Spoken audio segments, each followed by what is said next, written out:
So I just got to my fourth area, and I wasn't there super long, but a lot of things happened. I got pneumonia, I got mugged 3 times, mission president threatened to send me home.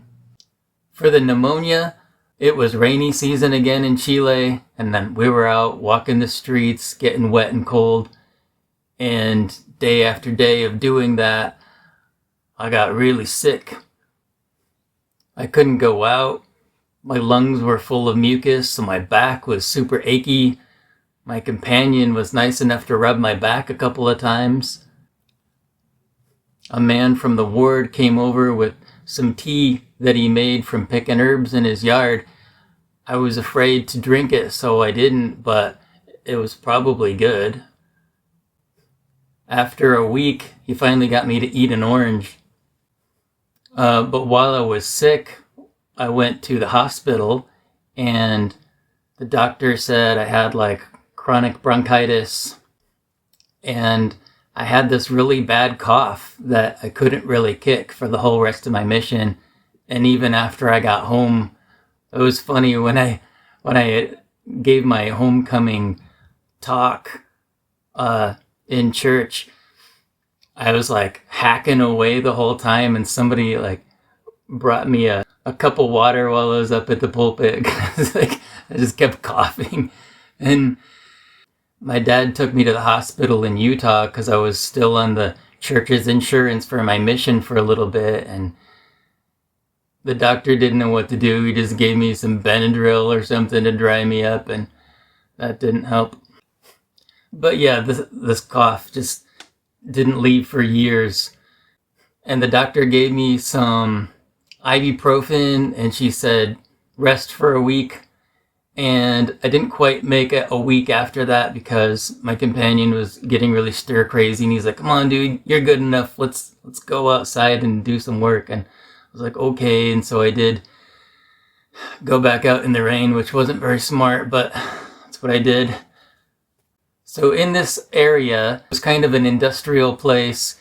It was the only area in our whole mission that had a red zone, which meant it was dangerous and we couldn't go there after 4:00 p.m. So we followed those rules, and we were only there in the daytime, but I still got mugged a few times while I was there. One of the times we were walking, and it was one of those times where we're kind of just zoning out. We've been walking all day. My companion was a little ways ahead of me, so he didn't see it happen, but he passed this corner where some teenagers were hanging out around the corner, and just before I got there, they pulled around the corner with knives, and they're like, "Dame una gamba," which is just give me a coin. And a gamba, I mean, they just wanted my money, but a gamba is a 100 peso coin, and that's what I usually kept on me. So I just pulled one out of my pocket, slapped it in his hand, and kept walking, and they didn't do anything. So that was funny. Another time, it was evening. Maybe we weren't in the red zone, but it was in that area. And this guy comes up. He's just a few years older than us, probably in his 20s, and he's clearly very drunk. And we were talking. It was fine, but then he's like, "Hey, give me some money." And we're like, "Sorry, we don't have any money on us." And he's like, "Then give me your watch." And I was like, "No way, dude. My friend gave me this watch." And he's grabbing at it, and he's like, "Come on, give me the watch." And I was like, "No way, dude." And so he pulls out this knife, and he's like, "Come on, I'm not letting you guys go till you give me something." And he was a little slowed down from the alcohol, so I just pushed him in the shoulders, and we went on. And the third time was a little more funny. Some kids came up behind me, unzipped my bag, and pulled out money, and I had a little more on me that day. And I was like, "Hey, what just happened?" I checked my backpack, and I was like, "They stole my money." And we saw them later, walking down the street eating ice cream, and I was like, "Oh man, they got..." I was like, I could go for some ice cream. But as I said in the last video, my mission president threatened to send me home, a dishonorable discharge or something. And so the deal with that was we went to some missionary zone meeting or something. I was on the way there. We got super wet, and I was on the bus, and I was looking at my wet tie and shirt, and I was like, what am I doing here? Just, I don't know. But we got to the meeting, and the mission president was like, hey, Elder House, what's happening in Coihueco? And I was like, I don't know. I've been in Nongen. Why? And he's like, well, I've heard some bad things about what you did there. We're having interviews in a couple of weeks. And if you don't tell me everything that's going on and everything that happened, then I'm going to have to send you home. And I didn't know what he was talking about, but I was like, this dude's threatening to send me home, and I didn't do anything. What's going on? Talked to my companion about it. He was a good guy. He's like, I don't know, man. The mission president's messed up. Apparently, the mission president had some mean nicknames for some of the missionaries. My companion's trainer, he called Satan. And then he called my companion the daughter of Satan because he was trained by him. And just stupid name calling. But I was like, I'm not going to let this happen. Elder Howland's here. I'll take it to him if I need to, because this is ridiculous. So I was a little bit concerned about that for the next couple of weeks. In this area, I lived in a house with 5 other missionaries instead of living with a family like I had been. And I think all of us were kind of at a point that we were not enjoying the missionary experience of collecting numbers for the church, which is what it really felt like a lot. The numbers were very important. We were paying to work full-time for the church. I saved up only $1,000 for my mission, and it cost $10,000. A nice thing I found out when I got home is an anonymous person in our congregation paid for my whole mission. So, some really nice people out there. But it was still working full-time for free for the church. Elder Howland, one of the 12 apostles of the church, came and talked to my zone. He was going to interview the whole mission, and my mission president was scared that he was going to send everyone home because we all weren't worthy to be there or something ridiculous like that. Instead, he just went and talked to different zones and gave each of us a personal hug. And I actually thought he was really down to earth, and I enjoyed listening to him. Way different than when he talks in general conference. He was really candid, said some funny words, put his leg up on the side of the podium and stuff. What did he say? He said, you got to teach with the Holy Spirit. If you don't teach with the Spirit, then what's the difference between you and the Avon lady? You're just trying to sell something. Which is, it's pretty honest, and it's kind of what we were doing. We're selling the corporation of the Church of Jesus Christ of Latter-day Saints. But in his mind, and my mind at the time, we were saving souls. But anyway, me and these 5 other missionaries, we've all been out for quite a while, and we needed some sort of outlet. So I don't know how this started. It started kind of organically, but on Sunday nights, we'd have a couple extra hours to plan the week. And we didn't have cell phones and stuff. We just had these planners that we kept on us, and we write everything down. But during planning time, we just started goofing off, and we didn't want to hurt each other, but I guess we wanted to feel something ourselves, so we would dare each other to hit us. So I'd be like, punch me in the stomach as hard as you can, and they'd all just punch. And then this other missionary, well, we all had nicknames for each other. There was Lick and Boone, and I was Weed, and B, and didn't really hang out with us, so we called Tuck Suck. There's some funny stories about him that I can share. But yeah, we started like playing around, and it became a normal thing. Every Sunday night was Sunday night fight night, and we just dare each other to hit each other. So Lick was like, dude, hit me with this metal rod. And my companion's like, okay. And he cracks it over his back. And he's like, oh, keep doing it. It's bent. Keep doing it till it breaks off. He's like whacking him. And then it broke off, but then the pole stuck in his back. He was like impaled with this thing. And we're all like, oh no. And when he pulled it out, blood was like gushing. And my companion's dad was a doctor, and he felt pretty... We're like, we need to get you to the hospital. He's like, no, I don't want to get in trouble. He's like, Boone, you can do something. And he's like, okay. And so he like put pressure on there, and then he got super glue and just super glued it shut. And I guess that worked. But we're like crazy. They thought it was hilarious. Like one time, because we're always trying to one-up each other.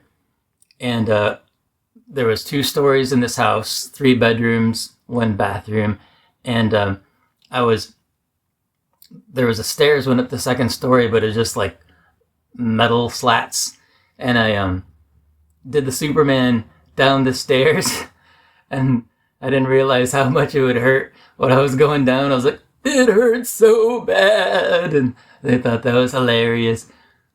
Oh, and whenever we would like dare someone to do something, everyone would go, do it. And so I remember Lick like put a sign up. He's like, Sunday night fight night, do it.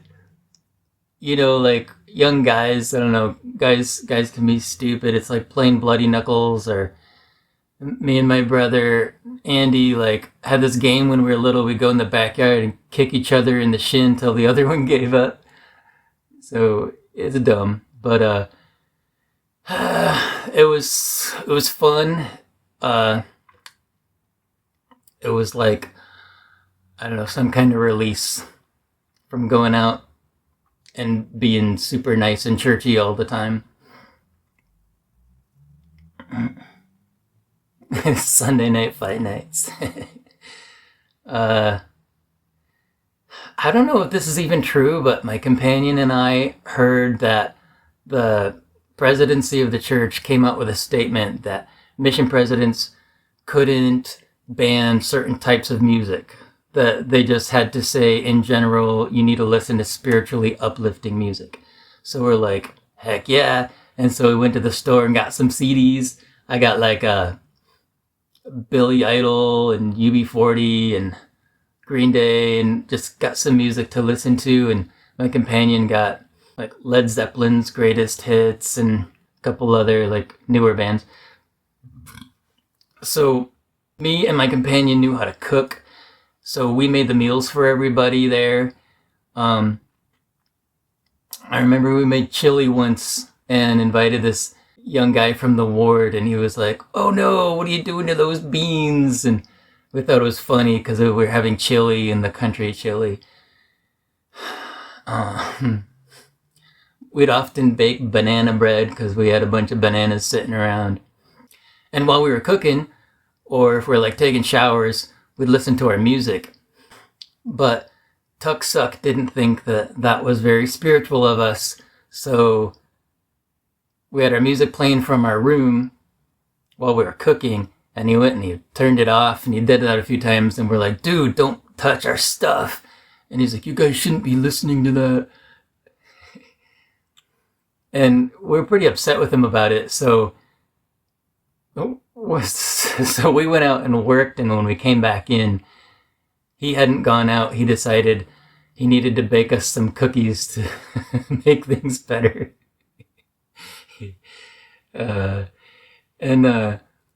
One time a few of us were, I don't know why we were talking about it, but we were talking about like gay people, and this guy was like, I've always wondered, like, what do gay people do? And we're like, nah. And he's like, yeah, seriously, like, I want to know. And so we're like, okay, dude, this is how gay people have sex. And he was like, he was shocked. And he spent the whole rest of the evening like praying in his closet. Oh, man. That guy later got a different companion that was new, and apparently he got scabies, so everyone in the apartment had to like put this stupid cream on every day and leave it on all day so that just in case we got scabies. That wasn't very fun. But at this point in my mission, I still believed in all the church's truth claims and stuff, but I a little bit started to not care. Like, I started to feel differently about nudity when I was in the MTC because I was just bathing with a bunch of other dudes. And I'll do a whole episode on Mormons and nudity later. That'll be fun. But the contrast was interesting. When I was in the MTC, I was really offended that the one missionary like mooned me, put his butt in my face while I was reading. But at this point, me and these missionaries, like, we'd walk out of the shower naked and nobody would bat an eye. Like, we just didn't care.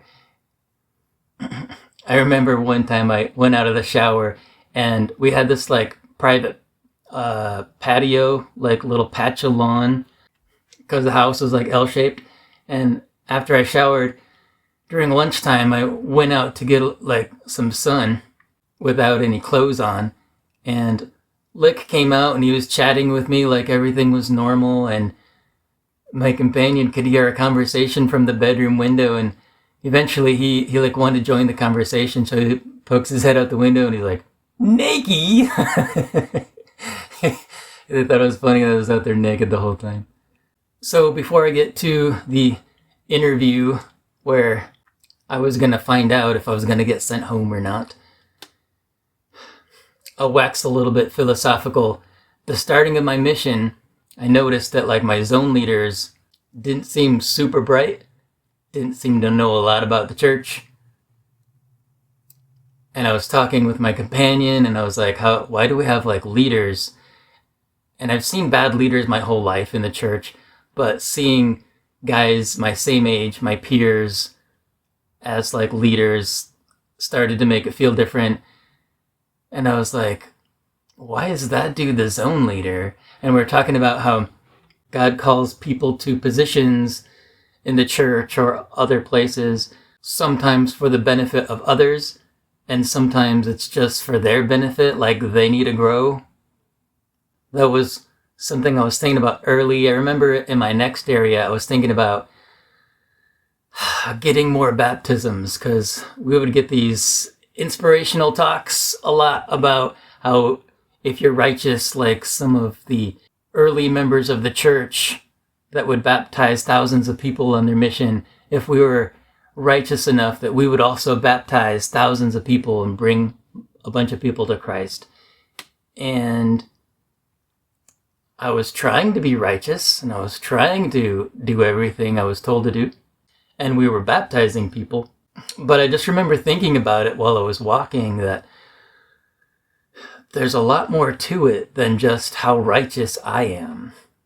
There's me, there's my companion, there's God's will and God's timing, there's the Holy Ghost witnessing to the people of truth, there's the readiness of the person, the willingness, the free will. I was like, there's so many things at play here. It's not just how righteous I am or how hard I pray.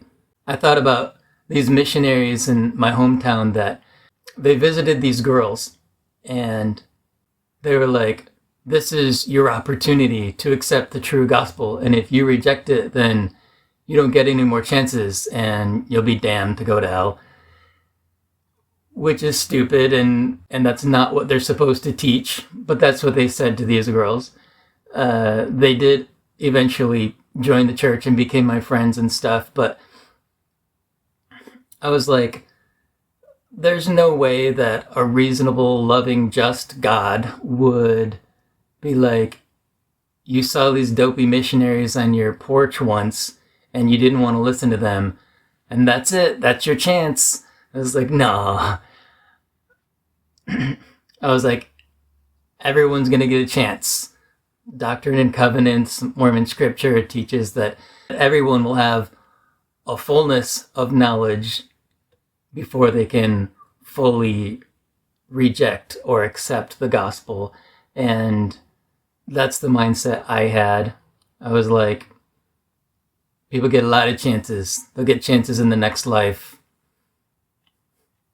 We're just here to find people that are ready, want to hear the church. I went on a mini mission with one of my brothers for a week or two in New York, and I watched him teach people, and I was amazed at how well he knew the scriptures. Super scriptorian, had so many scriptures memorized, and he could argue with people and prove his side of the story by cross-referencing all these Bible scriptures and stuff. And I thought, man, I'm never going to be as good of a missionary as him because there's no way I'm going to memorize all those scriptures. But my style of teaching worked out fine. I never really had to prove myself because I was only there to teach people that wanted to listen and learn. So if somebody started arguing, I was like, yeah, this is going nowhere. Thanks for your time. Have a good day. Because I wasn't there to like argue with people. I didn't think that would do any good anyways. And my fears of like getting stumped never happened. I always felt like I had adequate answers for the questions people had for me. Something a lot of people would say when we'd enter their house and talk to them about our church is they would say, well, I believe that there's many roads that lead to God. And I was always like, well, that's kind of a nice sentiment, but eventually you got to find the fullness of truth. The deal is that we have the fullness of the gospel. We have the priesthood authority to baptize and do the ordinances that are necessary to get into the highest degree of heaven. And that's something I kind of feel bad about now because I think more like that now. Although I've always believed that God has an individual plan for each of us, that we all have our personal journeys to make and things to learn, and we're all in different places in life. So I totally understood where they were coming from. I just had this dogma that I was taught that they couldn't receive the fullness unless they joined the LDS church. But later on, during my missionary experience, I remember thinking Mormon theology has these like three heavens. They teach that basically everyone's going to be saved in some way because everyone's going to be resurrected and everyone's going to receive a degree of glory. It's just the better you are, the more glory you receive. If you believe in Jesus and you live a good life and you get all the ordinances in the LDS church, then you can go to the highest heaven and have the most glory living with God the Father and His Son and your family forever. But I started doing the math and I was like, okay, how many people in the world? We got about 7 billion, and of those 7 billion, at the time, it was something like 15 million were members of the LDS Church. And of those 15 million, there's way less that are active members. And of those active members, you get this percentage that have gone through the temple ordinances that are supposed to get you up to the highest heaven. And only a percentage of them are active and currently have their temple recommends. And I was like, man, this number is getting really small. And I was like, who are these people? And I was like, I'm in this mission with 200 missionaries. And I felt like 10 of them were those, you know, those rare gems of people that are just like down to earth, honest, just want to do the right thing, and they're nice to people, and they're smart, bright people. Like, there's not a lot of them. In nature, in the animal kingdom, and with humans, most people follow. There's very few alphas. Most people are beta. You don't need a lot of leaders. You need a lot of followers. And that's kind of how it works out. But not just leaders. I'm talking about just really good people. The percentage to me, when I looked at it in that microcosm of 200 missionaries, I was like, we got 10 really good guys here. And that's like 5%. That's not very good. If I'm being generous, 10%. 10%, like, people that I'd like to hang out with, and 5% that are just like really great people. But that leaves you with 95% of these goobers that are like self-righteous, telling people they're going to hell, acting like they know more than other people, even though they're just kids. They got the name elder on their name tag. In Spanish, they still say elder so-and-so, because if they use the word like anciano, which means like an ancient elder, wise one, a sage, something like that, and people don't want to call these little kids like ancient sages. But oh man, like the audacity of a lot of these missionaries is so annoying. Most people wouldn't listen to anyone. They're like, I know the truth, you don't know anything, shut up and listen. Like, that was their attitude. And I definitely didn't have that attitude. So I ended up hearing everyone's life story. I still do, I always have. Because I'm genuinely interested in people and what makes them tick, how they're wired, why they do what they do. And I care about people. So that combination usually leads to people telling me their life story. And it happened everywhere I went on my mission. And my companions would always be like, man, this didn't happen with my other companions. Why did people just talk to us so much? And I was like, because I'm actually listening and I ask questions. I really want to know about them. And I felt like it was way better for teaching, but it was really just because that's how I was raised and that's who I am, that I care about people. But yeah, so we got 95% of these goobers and my mission president, who I did not like, and other people that I've met in the church growing up. And I was like, dude, if these are the people that are going to that highest celestial degree of heaven, then I don't think I want to go there. I do not want to spend eternity with these people. Like, I can't stand being with them right now. So it's this sort of realization that was actually, as I look back on it, was this tipping point. Like, midway through my mission, I still believed that everything the church taught was true, but I started to not care. I didn't care about nudity like I used to. I didn't care about language like I used to. Learning a second language had a huge part of this. Words in Spanish didn't have the same impact on me because I didn't grow up in the culture. So if you say caca or mierda, they both mean poop to me, right?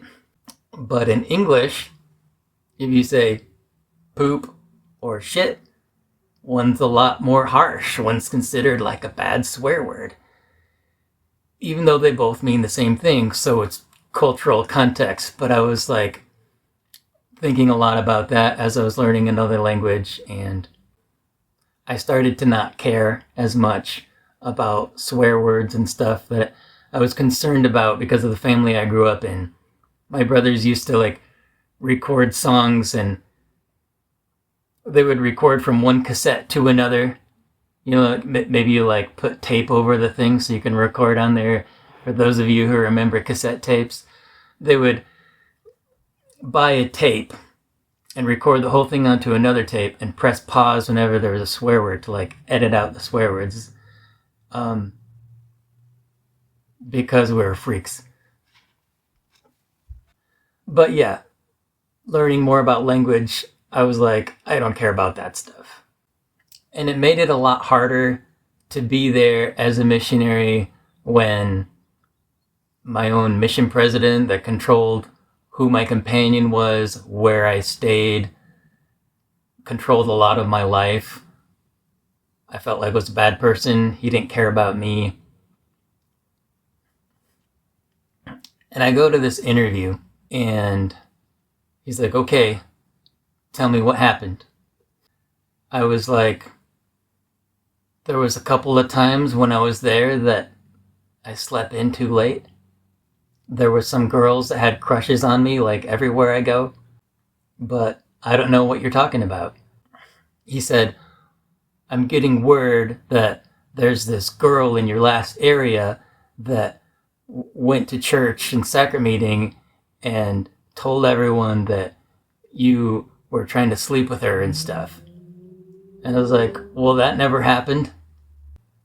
And he's like, I feel inclined to believe you. And I was like, okay. He's like, just don't let it happen again. And I was just like, I don't know how I'm going to stop people from spreading vicious rumors. The rumors went around the mission. A lot of missionaries believed it. My companions didn't because they knew me really well. But even some of the guys that I was sort of friends with, that I was never companions with, believed it. This one guy was like, dude, what's it like? And I was like, what's what like? He's like, sleeping with a Chilena. This is a Chilean dude. And I was like, dude, you believe that stuff? And he's like, yeah, was it fun? And I was like, dude, it never happened. Come on. And I was wearing a friendship bracelet that this girl gave me in my first area. And the president in the interview is like, I'm looking at that bracelet and I think maybe you have inappropriate relationships with girls. And I was like, dude, this girl that was a ward missionary gave this to me. If you don't want me to wear it, I'll cut it off. And so I cut it off right there. There was a Catholic girl in that area. She was visiting her aunt and uncle who were Mormon. And they're like, missionaries, come teach her the lessons. And so we were, but she wasn't listening. She was just flirting with us the whole time. And she didn't want to believe any of the differences. She's like, I'm Catholic. But she kept writing these love notes to me, giving them to her aunt. And her aunt would come shake my hand at church and like leave this note in my hand from her niece. This girl that was our age, she was like 19 or 20. And I was so sick of it. I was like, no, not again. I don't want these stupid love notes. Come on. Because I didn't want to get in trouble. I wasn't there to date. I was going to finish my mission like I planned. So I turned 21. The local bishop had the same birthday as me, so we had a little birthday thing. But he was really concerned because me and my companion were getting shipped out on the same day. And they don't normally do that unless something really bad happened. So the local bishop's like, oh no, elders, what did you do? You're going to cause trouble for me here in my ward. We're like, nothing happened, dude, promise. That was kind of weird that we both got transferred. I don't know why. So, yeah, we had to have those interviews with the president like once every 6 months or something. So, had a few of them. So I'll talk more about one of those in the next one, where I moved to one of my favorite areas that I'll talk about next time.